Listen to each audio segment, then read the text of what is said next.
বিশিষ্ট ওয়াইজিন বক্তা মাওলানা রকিবুল হাসান মোশাররফ বিক্রমপুরী, চেয়ারম্যান কোরআনের আলো ফাউন্ডেশন বাংলাদেশ। আসসালামু আলাইকুম ওয়া রাহমাতুল্লাহ।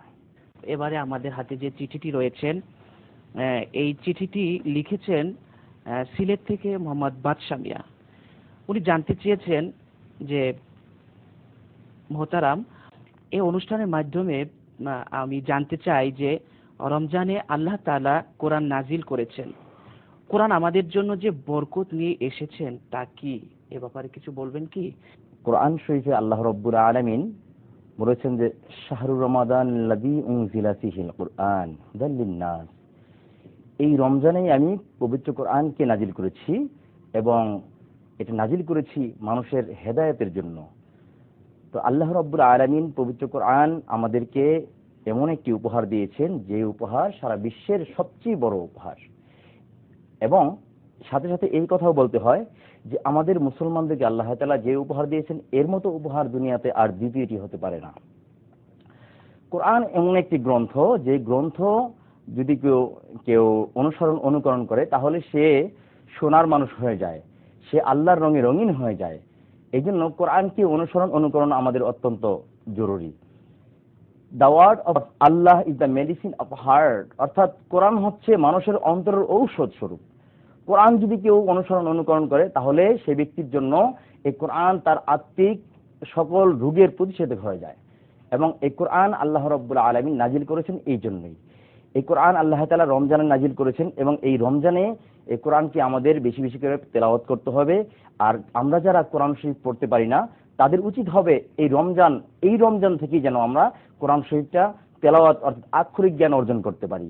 আল্লাহ রাব্বুল আলামিন যদি কাল কিয়ামত দিন আমাকে জিজ্ঞেস করে যে তুমি দুনিয়ার এত জ্ঞান অর্জন করেছো কিন্তু আমার কোরআন তুমি শিক্ষা করলে না, আমার একটি মাত্র কিতাব আমি দিয়েছি তোমাদের জন্য উপহার দিয়েছি, সেই কিতাবটা তুমি তেলাওয়াত করা শিখলে না, পড়লে না, তুমি অনেক জ্ঞান অর্জন করলে কিন্তু আমার কোরআনে জ্ঞান অর্জন করলে না, তাহলে কি জবাব দিব আমরা?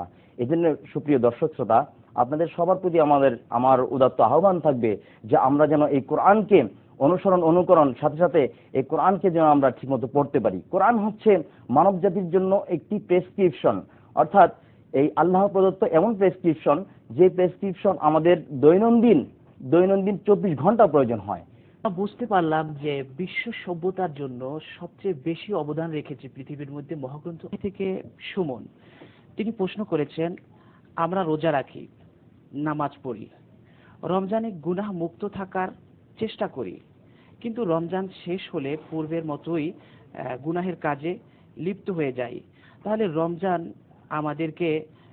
রমজান আমাদের উপর কি প্রভাব ফেললো? রোজা হচ্ছে আল্লাহ রাব্বুল আলামিনের এক ইবাদতের মধ্যে এক অত্যন্ত গুরুত্বপূর্ণ ইবাদত। তো এই রোজা আমাদের জন্য আল্লাহ তাআলা 11 মাসের পরে একটি মাস উপহার স্বরূপ আমাদের জন্য দিলেন। এখন এই উপহার আমাদেরকে ওইভাবে সংরক্ষণ করতে হবে আল্লাহ যে জন্য দিয়েছেন। আমার আল্লাহ রাব্বুল আলামিন বলে দিয়েছেন, ইয়া আইয়ুহাল্লাযীনা আমানু কুতিবা আলাইকুমুস সিয়ামু কামা কুতিবা আলাল্লাযীনা মিন ক্বাবলিকুম লাআল্লাকুম তাত্তাকুন।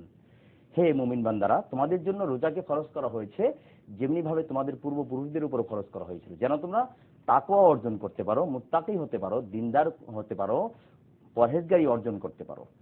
এখন এই পরহেজগারি অর্জন করা, তাকওয়া অর্জন করা, এটা আমাদের বুঝতে হবে আগে। আমরা রোজা রাখি, প্রতি বছরই রোজা রাখি, রোজা আসে, রোজা যায়, মাস যায়, বছর যায়, আমাদের জীবনের থেকে একটি বছর চলে যায়, এইভাবে প্রতি বছর রোজা আসে, কিন্তু রোজা রাখি, কিন্তু আমরা তাকওয়া অর্জন করতে পারি কতটুকু, এটা আমাদের প্রশ্ন।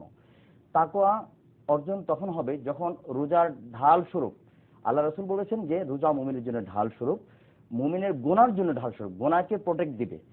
এখন রোজা আমি রাখলাম ঠিকই, আবার সুদ খেলাম, আমি হারাম ভক্ষণ করলাম, আমি গুনাহের কাজে জড়িত থাকলাম, তাহলে তো রোজা আমার জন্য তাকওয়া বা পরহেজগারি মুত্তাকী আমাকে বানাতে পারবে না, রোজা আমাকে তাকওয়াবান করতে পারবে না। রোজা আল্লাহ কি জন্য দিয়েছেন? এই জন্য রোজার এসি লাগাতে হবে। হ্যাঁ, তো এসি লাগাতে হবে কিভাবে? আমি যদি কোনো রুমকে এসির শীতল বাতাসে ঠান্ডা করতে চাই তাহলে সেই রুমের শর্ত হচ্ছে সেই রুমের সমস্ত জানালা দরজা বন্ধ করে দিতে হবে।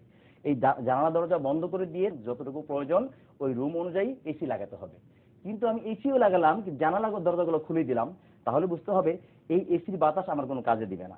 ঠিক তেমনি ভাবে রোজার মধ্যে কিছু শর্ত রয়েছে। সেই শর্তগুলো হচ্ছে হালাল রুজি ভক্ষণ করতে হবে এবং সাথে সাথে গুনাহ পরিত্যাগের মন মানসিকতা তৈরি করতে হবে। এই তৈরিটা রমজান থেকে শুরু হবে। আমার চিন্তা করতে হবে এই রোজায় আমার জীবনে হয়তো শেষ রোজা, আর আমি জীবনে হয়তো এই রমজান আর হয়তো আমার জীবনে নাও আসতে পারে। এই জন্য রমজানকে, আমাদের মহিমান্বিত রমজানকে ধরে রাখতে হবে এবং এই রমজানের তাকওয়া তখনই অর্জিত হবে যখন এই রমজানকে আমরা এইভাবে পালন করার চেষ্টা করব। জি, ধন্যবাদ। সুধী দর্শক, আমরা আজকের প্রায় অনুষ্ঠানের শেষ প্রান্তে চলে এসেছি।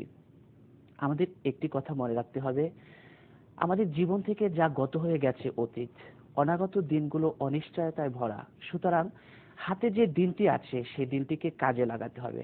আগামী বছর এই রোজায় আমি বেঁচে নাও থাকতে পারি, কারণ জীবন আর মৃত্যু হলো ঘনিষ্ঠ বন্ধু। আজরাইল এসে দরজার কাছে দাঁড়িয়ে আছে, তিনি ডাক দিলে আর প্রস্তুত হওয়ার সময় পাওয়া যাবে না। একটি শিশু পৃথিবীতে জন্ম লাভ করার পরে মৃত্যুই হয় তার শেষ এবং চরম পরিণতি, আর সমাধি তার শেষ আশ্রয়স্থল, যেখানে যাওয়ার জন্য জন্মের পর থেকেই তাকে প্রস্তুতি গ্রহণ করতে হয়। আর মৃত্যুর শয্যায় শায়িত একজন সম্রাটকেও বড় অসহায় মনে হয়। সে পথে যাওয়ার আগে আমাদেরকে প্রস্তুত হতে হবে।